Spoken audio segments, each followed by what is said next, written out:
And joining me now is Iranian journalist, author, and women's rights activist, Masih Alinejad. Welcome to Meet the Press, Masih. You have a loud voice. I love that. Well, you have a loud voice. We are so honored that you're here to share it with us, Masih. It's a pleasure. Well, it's a pleasure for us. And as we sit here today, you are under threat of assassination by the Iranian government. You're under protection by the FBI. You have said you're not afraid. Where do you find your courage? To be honest, it is scary, but I don't want to live in fear because I know this is the goal of those who try to kill us. These, killers in Iran trying to put the fear inside us and to push us behind the curtain. I'm not going to let them win. That's why. And I learned from my heroes within the country, Iranian women, mothers, whose children got killed, but they hold the picture of their beloved one. They go to the same street that their children got killed and they say, here we are. We have no fear of you. So I learned from my true heroes within the country. Even women walking unveiled, showing their beautiful hair is a crime. They walk unveiled and they show their faces and they say that you is scared of us, not, we the women of Iran. You're a badass. Well, in some ways, this has been a lifelong fight for you. In your memoir, which I am holding here, The Wind in My Hair, you write that when you were a girl, you weren't against the hijab. You were against the mandate that you had to actually wear a hijab. You wanted women to have the freedom to choose. How did you know at such a young age that you felt this way? First of all, it's not the wind in my hair anymore. It's a storm in the hair of Iranian women. Because now protesting against compulsory veiling became the symbol of saying no to a gender apartheid regime. But you're right. When I was a little girl in a tiny village, in a very, very traditional family, I never had a clue about feminism or equality or nothing about like being my true self, let's fight. No, I just had a little brother, Ali, and he was able to jump in the river. He was able to ride a bicycle. He was able to show his hair. He was able to sing, to go to stadium. All these activities that I was banned from doing this. Why? Because of being a girl. And that was not fair to me. That's why I started my revolution from my family's kitchen, saying to my family, I don't want to be forced to stay at home. I want to go out everywhere. So I remember that in my tiny village, my brother Ali was scared of the darkness. During the day, he was able to go anywhere, prince of the village. During the night, he was scared of to go to the outhouse because we didn't have inside bathroom in a very poor family. So I told my brother that during the night, I know darkness is like a monster. Darkness can devour you all. But my mom told me if you stare into the darkness, instead of being scared of darkness, darkness will disappear. So I used this tactic and I said to my brother, here we are. During the day, I can defeat the darkness during the night, take you to the outhouse, but during the day, you have to take me everywhere. That's a bit of a motto for your life. You stare into the darkness, you stare it down. That's true, Christian. I have to say that because we, the women of Iran, women of Afghanistan, we experience a lot of darkness, a lot of darkness. Imagine, you have beautiful hair. Before coming here, how much time you spend to make your hair beautiful? So you use mirror here in America. We use mirror to make ourselves the one that we want to be. But in my country, women use mirror to make themselves the one that the Iranian regime, Taliban, like in Afghanistan, Islamic Republic in Iran, want us to be. So we have to face all these darkness. We get kicked out from a school from the age of 7 if we don't cover our hair. Not only that, and getting divorced is not easy in Iran. I was the first woman in the village who got divorced. It was a scandal. So I had to, fight against all these darkness. So for that, yes, I have only two options. What? Two options. Be scared of this bastard government who's trying to kill me, or stare into their eyes and say that I'm not scared of you. So I choose the second one. Sorry I used the F word because they make me angry. You feel that passionate about it? They wanted to kill me, I always say to myself, Masih, calm down. You should not show your anger. But this is the anger of Iranian women getting killed. Mahsa Amini got killed only because of showing her hair. I promise you I'm not going to use a bad word, but it's frustrating to see that men in my country get executed for just supporting their sisters, just chanting woman, life, freedom. So that makes me angry. I want to talk about Mahsa Amini, but I want to talk about the fact that for you, in addition to the defiance that you felt when you were a young girl, when you were a teenager, you started writing about your opposition to some of what you saw as the oppression by the Iranian government. And you were actually arrested for it when you were a teenager. What was that like to be going up against the government, arrested at such a young age? I was only 19 years old, and I was pregnant when I was actually involved in activities, just spreading pamphlets around against the government. When I got arrested and I found that I was pregnant, I was like, this is the end of my life. Again, another darkness in myself. And I have to say that for many, many people who experience prison, they know that when you're there, you feel lonely. You don't see any light in your life. Again, my mom told me, instead of being scared of the darkness, just stare into the darkness. That's how you defeat them. So for me, I'm here now. That's why I always trying to give voice to voiceless people, because I'm coming from that background, like going to prison, in a tiny village being oppressed. I remember that we had black and white TV, and I was the one watching the mullahs. Guess what? Now they are watching me. And by me, I mean, like I have 10 million followers, more than all the Ayatollahs together. They're watching millions of women who send videos to me, you know? What did that moment teach you about the Iranian government when you were 19 years old and arrested for spreading these pamphlets that were critical of the government? You know what? That moment, I remember I was like, they don't have any pity for me as a young woman being pregnant. So, and it came to my mind that how many people that they killed? They are that cruel. They look into your eyes and they say that, you know what? No one think about you in prison. We can easily execute you. This is their mindset.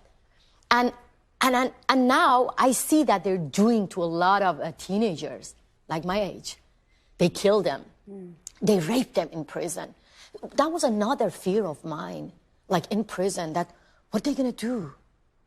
If they rape me, how I'm going to scream, how I'm going to shout, how I'm going to ask for help. This frustration is the lives of millions of Iranian women.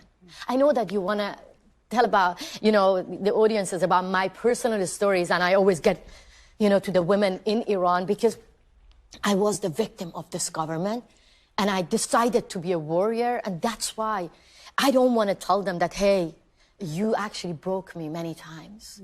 So that's why I always change the story. But let's just talk about it. That being victims is not that bad, but at the same time, I learned from my pain to be powerful. It sounds like you found a lot of strength in your pain in those moments when you did feel afraid as a younger woman. Yeah, because they managed to put the fear inside us. But when I see now they're scared of powerful women like me, I was like, yes! Why they send killers here in America? I don't carry any weapons. I'm 45 kilos, no guns and bullets with me. But the government, they have guns and bullets. They are nuclear, you know, they're trying to make nuclear bomb. They do everything. They can kill and execute innocent people. With that power, money, prison, all the state media, they're scared of me. Why? Because my weapon is my social media. My weapon is my word. And that shows you that my weapon is more powerful than their voice. That's why they wanted to get rid of me. Let's talk about how you recently used your voice, your weapon, as you say, to speak out in the wake of the tragic death of Mahsa Amini, 22 years old. She died in the custody of police for, they say, improperly wearing the hijab. It prompted protests throughout Iran. You highlighted those protests. What do you think came of that moment? You know, I still cannot believe that in 21st century, Mahsa Amini, then Army Tag Ravan, then dozens of other women got killed for the crime of showing their hair, burning their forced headscarves. I cannot believe it that right now that I'm sitting with you, that they're doing that to Iranian women. Yes, it created a huge anger among Iranian men and women. Shoulder to shoulder, they took to the street.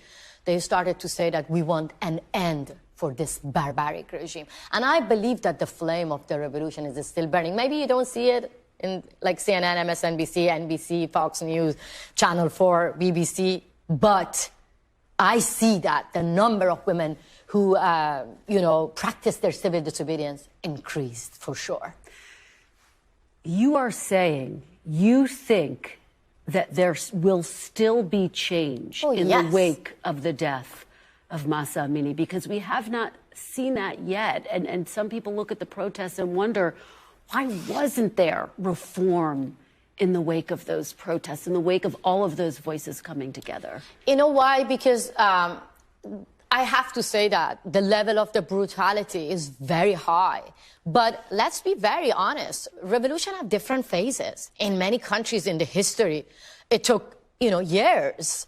So that's why I have to say the Islamic Republic took everything away from us, our family, our dignity, our homeland, our freedom, everything, but not hope. Not hope.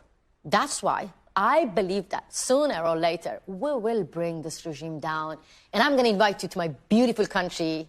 You're going to love freedom and a beautiful homeland without this barbaric mullahs telling you what to wear, how to behave, how to think. They don't even allow you to dance, to have a normal life. So I still have hope because the new generation have nothing to lose. You have hope. What do you think the timeline looks like for that change, and how will it happen? What will be the catalyst to force that change to happen in Iran? I'm being very honest with you. The change will happen sooner and less people will suffer and get killed if the democratic countries pay attention to the voice of Iranian leaders, especially the women who say no to gender apartheid regime. Yes, I'm not saying that President Biden come and save us. Not at all. But I'm saying that if we, the people of Iran, especially the women, manage to shake this regime, do not go and shake the hand of this regime, do not legitimize this regime and, help us, Iranian women, to codify Islamic Republic as a gender apartheid in all international laws. That's how we will end this regime sooner. A gender apartheid regime. That's how you describe Iran. Yes, my sister. You tell me, if it was not us, honestly, let's just think about it. Now I see women walking in the street. Imagine it was here in DC, in New York, in America, in France, in Sweden, in Germany. If it was women of the West being kicked out from school from the age of 7 if they don't cover themselves, not being allowed to travel abroad without getting permission from their husband, not being allowed to getting a passport without getting permission from their husband or male relative, not being allowed to go to a stadium, to run for office, not being allowed to be a judge, not being allowed to have the custody of their child. If it was you, what would have been your reaction, and how do you call your own government? Gender apartheid. So there is no difference between us women in Iran and Afghanistan. That's why I'm calling my sisters who launched Women's March here in America, and I joined them. Now join us and help us to end gender apartheid. Because if women in Iran and Afghanistan are not free, believe me, you're not going to be free here. In 2009, you left Iran for London. You had lost your job as a journalist because you were being critical of the Iranian government. Can you take me back to that moment? Because you had hoped to return to Iran, and that never happened. What has it been like to leave your family, to leave your homeland, and to continue to speak out so forcefully, but from a distance? As you heard me, I have loud voice. But when it comes to family and being kicked out from just hugging my mom, being kicked out from my country, just for the crime of giving voice to voiceless people, sometimes it's not easy for me to handle this. Because I'm a family person. I told you, I'm a village girl. Every weekend we have to get together. We have to. And now it has been 13 years that I didn't have the chance to just hug my mother, to see my brother. Not only that, they interrogated my 70-year-old mother for 2 hours for the crime of just sharing her love with me. They put my brother in prison for the crime of just being my brother. And that's not easy. For me, it's like, oh my God.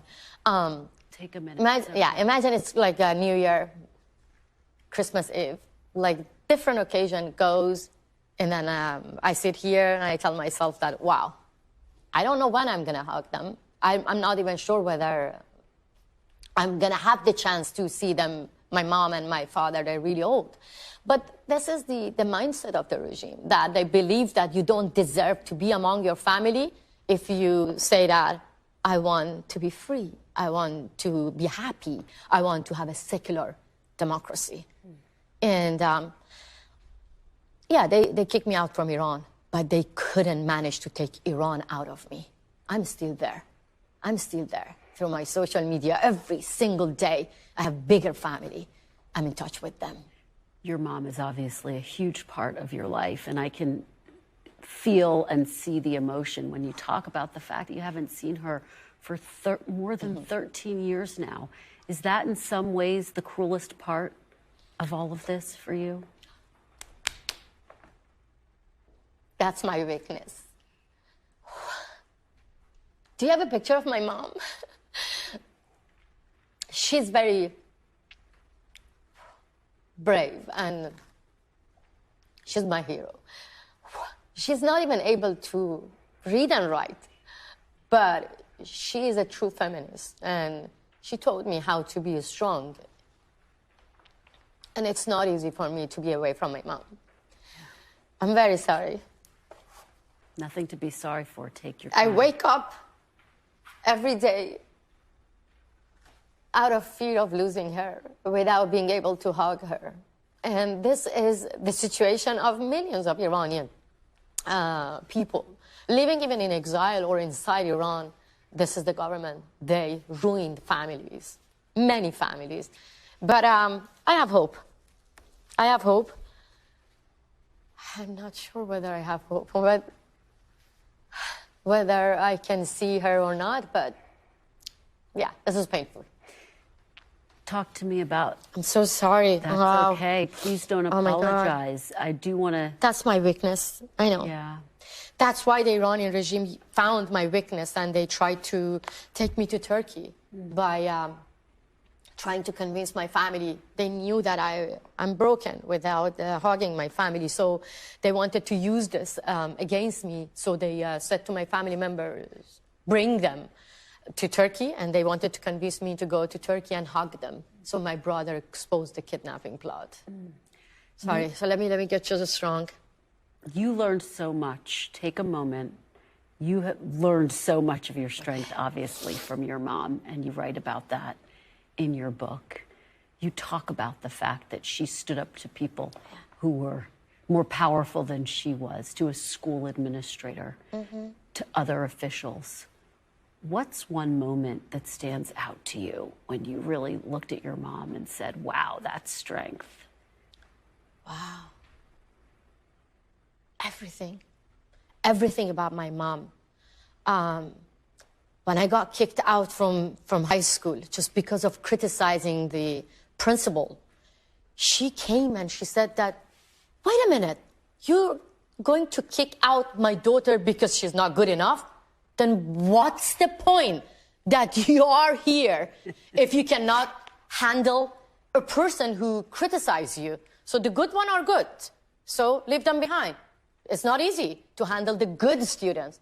Face this challenge. So my mom actually, she was phenomenal. Still, oh my God. When they brought my sister on TV, I forgot that. When they brought my sister on TV to denounce me publicly, Kristen, I was watching my sister for 17 minutes on TV, denouncing me, disowning me.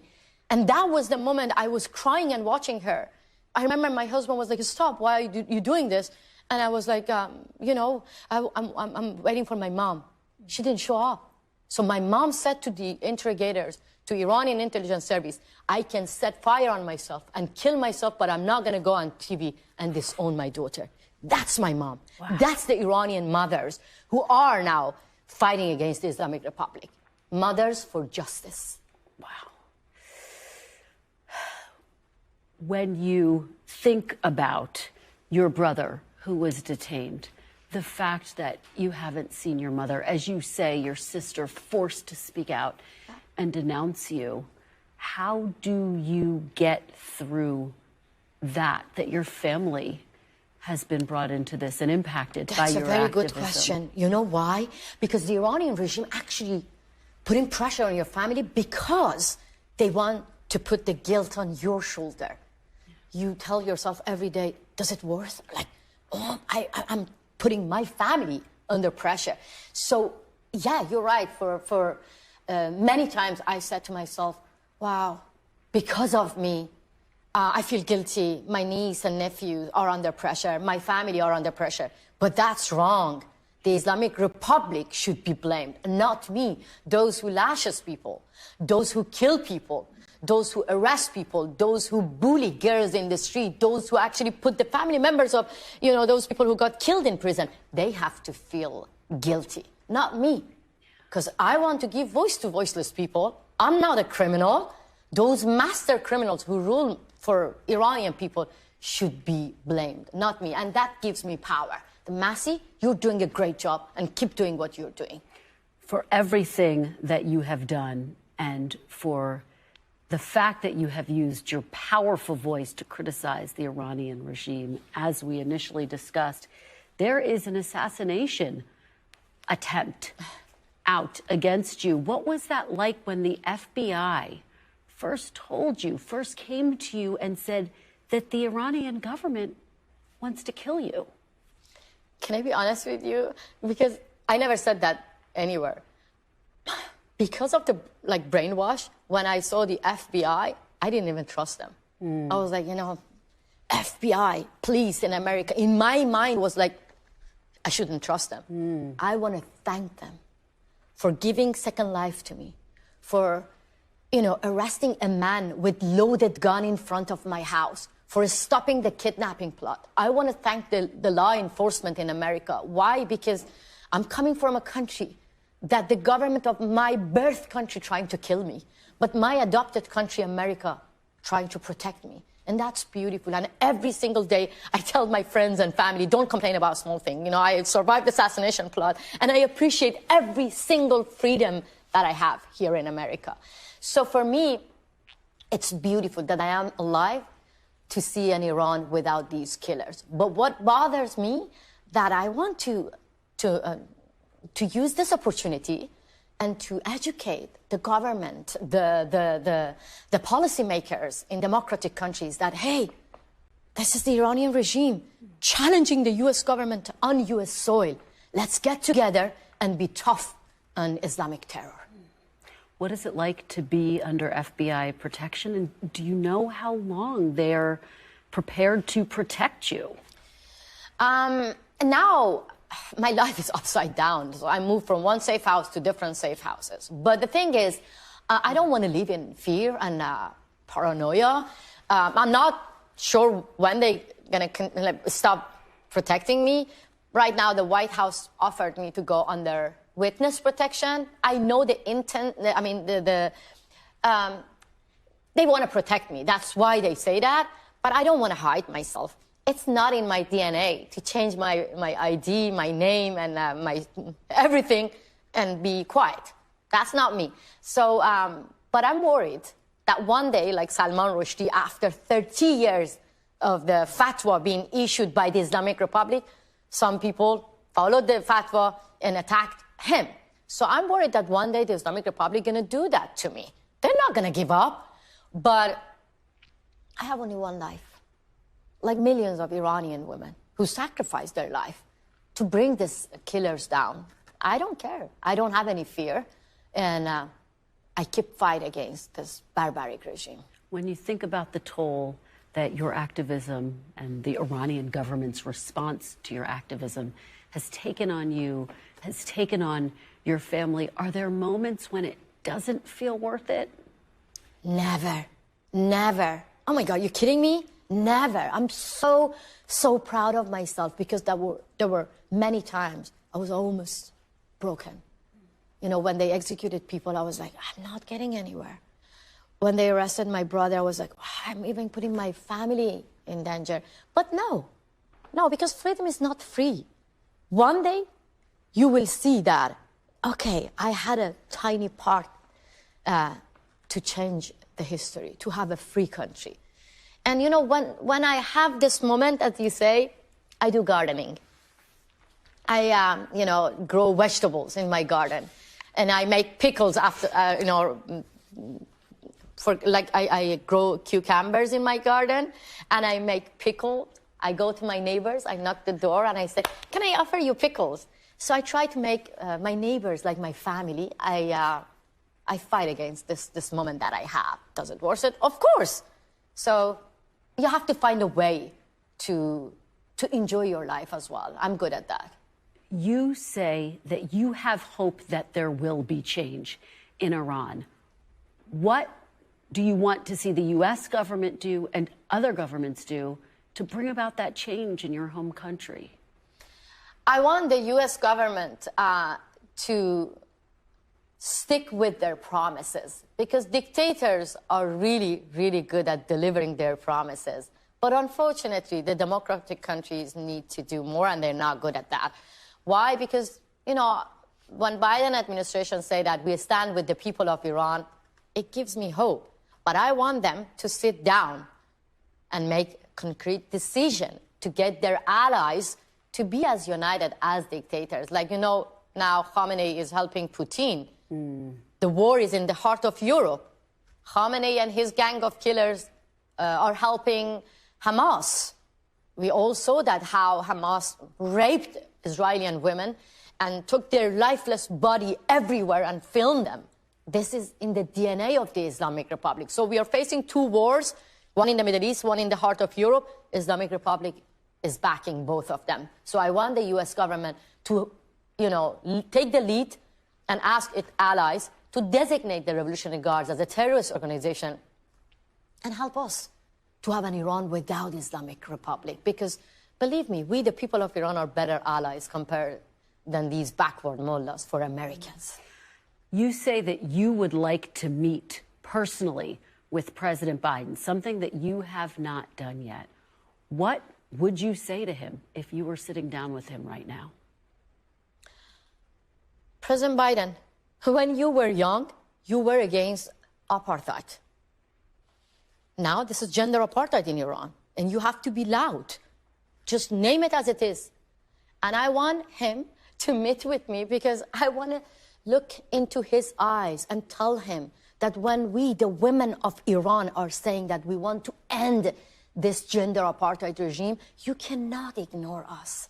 I want to share my stories. I want to tell him that what the Iranian regime did to me on U.S. soil, they're doing every single day to Iranian women. They rape women in prison. And I'm sure that we can do a lot.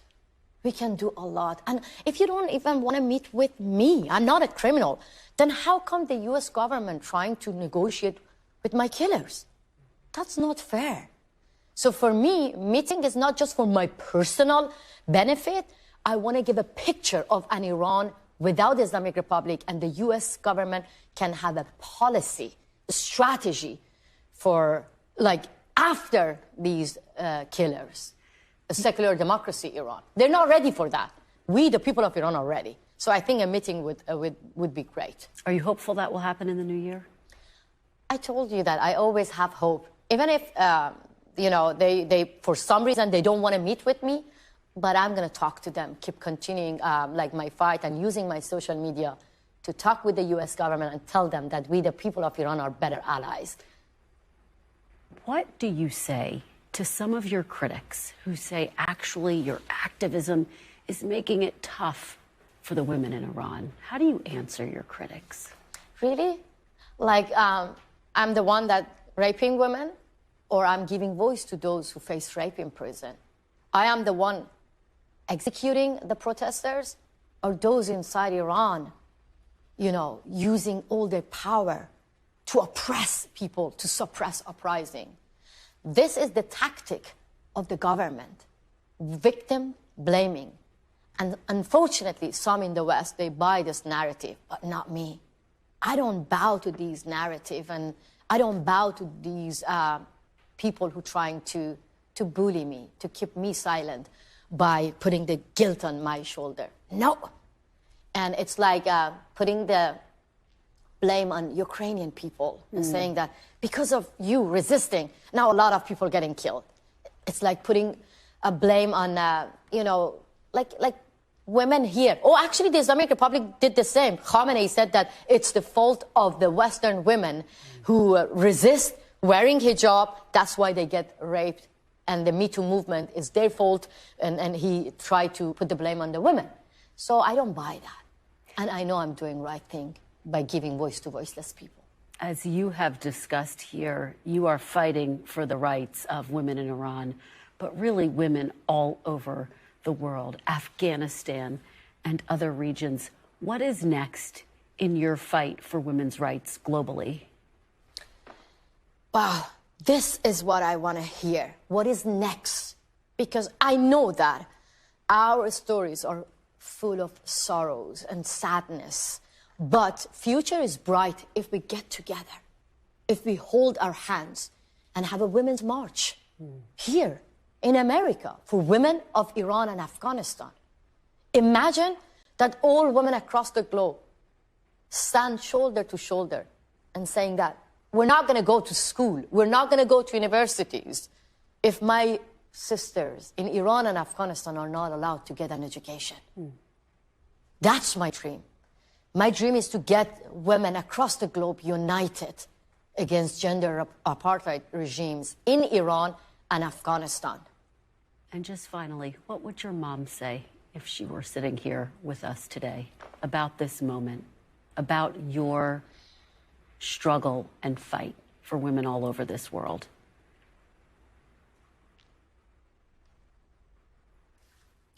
She would be proud of me because she knows that I'm still fighting against the darkness.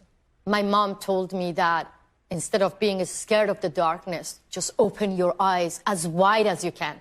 The darkness will disappear. As a kid, I thought that was a fact, and I used to open my eyes as wide as I could. But now, I believe that all women in Iran, Afghanistan, across the globe, we must do that.